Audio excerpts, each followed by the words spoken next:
కాదన్నా ఈ తూరు కలసం కదపాల్సిందేనని పట్టుబడుతుండారు. ఎవరు? సంగారెడ్డి.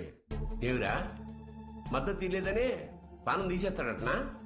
బొన్నాడికి పంపేగాడికే కొంత విషయం వచ్చి నేనే చంపుకుంటా. బొన్నాడికి పంపేదేలే అన్నా కుదరదని సంగారెడ్డి పట్టుబడుతుండాడు. ఏంద్రా వాడు రాడు ఏం చేస్తాడు? ఏ పటాబే పంపించవా నువ్వు? పదండప్ప పదండి.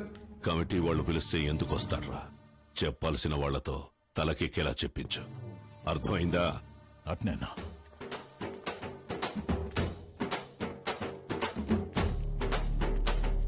నమస్తే. అమ్మా అమ్మా అమ్మా అమ్మా, లోపల మా నాన్నమ్మ ఉంది, నడవలేదు. మీ నాన్నగారంటే చాలా అభిమానం, మిమ్మల్ని చూడాలంటుంది. ఒక్కసారి వస్తారా అమ్మా? అయ్యో తప్పకుండా. పదండి. రండమ్మా.